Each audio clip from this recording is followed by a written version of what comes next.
मेरे शूरे के प्रीलिम्स नहीं हुए। साल में 10,000 और यूपीएससी को 100 बनाने। मैं एक बहुत बड़े इंस्टीट्यूट में बैठा था और वहाँ की फैकल्टी इस क्वेश्चन पे डिबेट कर रही थी। What is your parameter to test how well your preparation is in prelims? मैं अपनी बात करूँगा। राइट। मेरे शूरे के प्रीलिम्स नहीं हुए।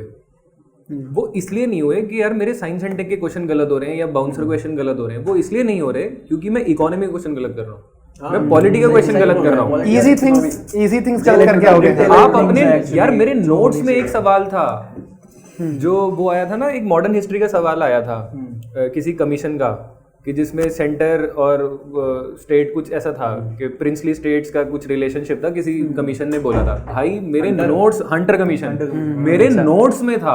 हाँ एक्चुअली सबसे अभी भी मेरे को याद है वो फटा हुआ पेज और सबसे नीचे मैंने वो हंटर कमीशन लिखा हुआ है। मैं वो क्वेश्चन गलत करके आया हूँ भाई, कैसे होगा फिर? I'll tell you what, इसमें मेरा एक opinion with the prelims is कि देखो ऐसे क्वेश्चन ना आएंगे, this will happen to you with so much information, that is why you don't neglect any subject, because there are some subjects that are meant to cover these errors till a point like they will hedge you to a point लेकिन जो मैंने अपने हाथ से अपने notes में लिख लिया वो नहीं होना चाहिए, वो नहीं गलत होना चाहिए।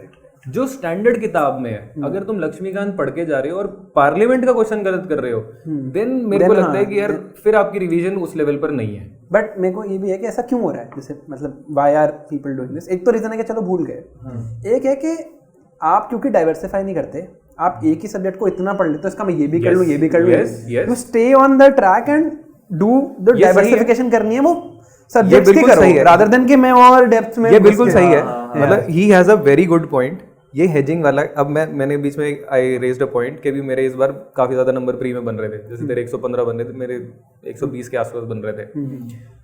इट वाज बिकॉज मैंने पिछले साल मैं स्टेट के पेपर यूपी के लिए मैंने तैयारी करी थी, तो मैंने मेडिवल एंशिएंट कल्चर बहुत अच्छी तरह करी थी क्योंकि उस स्टेट में पूछी जाती है। और मेरे को पता चला कि यार पिछले 3 साल से यूपीएससी मेडिवल के क्वेश्चन इतने सिंपल पूछ रही है।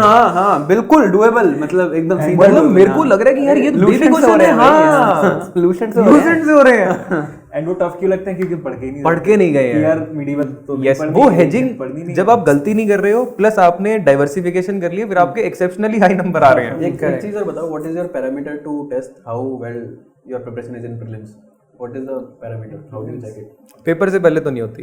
एक यही रहता है, मेरे को लगता है कि फिर भी इन जनरल मेरा जो रहता था ना, मेरा रहता था कि जो स्टैटिक पार्ट है ना, जो एक मैं ये रखता था कि जो चीज सब लोग पढ़ रहे हैं ना, चाहे वो कोई सोर्स हो या कोई सब्जेक्ट हो, एटलीस्ट उसमें मैं ना पीछे रहूं। फॉर एग्जांपल कोई क्वेश्चन है जो स्पेक्ट्रम से आ गया है ना, और स्पेक्ट्रम से एक्सपेक्ट कर सकते हैं ठीक है, जिन्होंने पढ़ी होगी 70% 60% लोग कर सकते हैं उसको, तो अगर वो क्वेश्चन मैं मिस कर रहा हूँ तो I am like falling behind the cut off, है ना। तो एक मेरा ये रहता था, और दूसरा तो मेरा कॉन्फिडेंस का रहता था। अगर कॉन्फिडेंस है आपके पास तो मैं एक एग्जांपल देता हूँ। मेरे वो फ्रेंड की बात कर रहा था ना, उसको मैं एकदम ऐसे, उसको मैं भटकने नहीं देता हूँ, मैं इधर उधर, वो भटकता रहता है और मैं एकदम भाई तू ऐसे ही चल।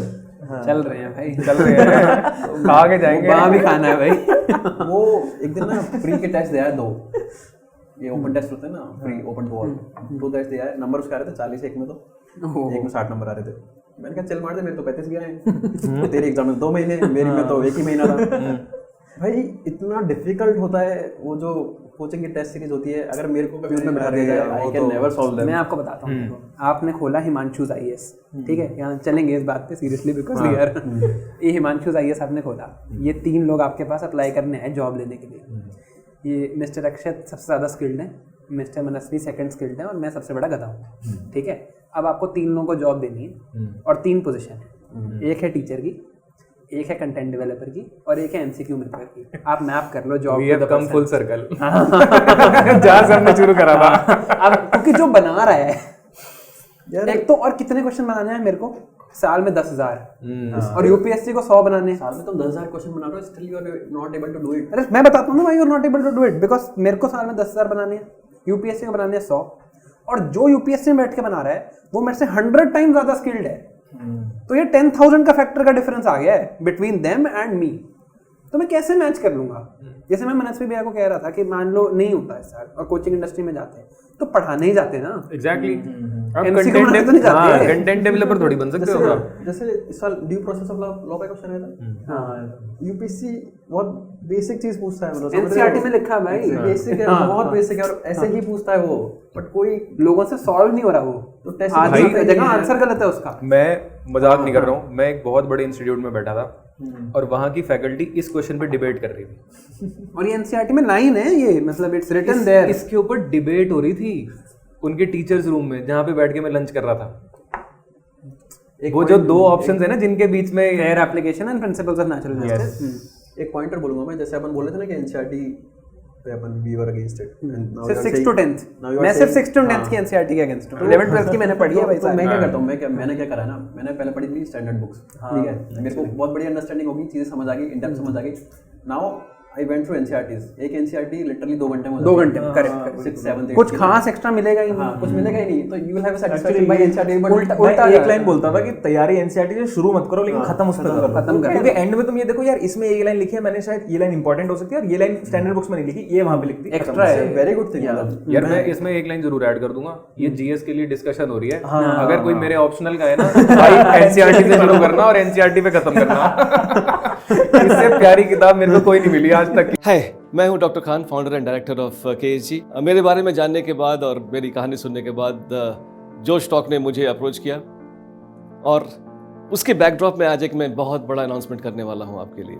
जोश टॉक ये मानते हैं कि उनके परिवार में बहुत सारे प्रतिभावान व्यक्ति हैं, बहुत सारे टैलेंटेड लोग हैं और उनके पास देश में कुछ करने की बहुत बड़ी इच्छा शक्ति है, बट किसी वजह से, फाइनेंशियल कारणों से या कोई और ऐसी दिक्कत की वजह से, जिसकी वजह से वो उस गुणवत्ता के ट्रेनिंग और सपोर्ट को प्राप्त नहीं कर पाते हैं जो कि उन्हें उन सफलता के मुकाम तक ले जाएगी जहां पर वो देश की सेवा कर सकें।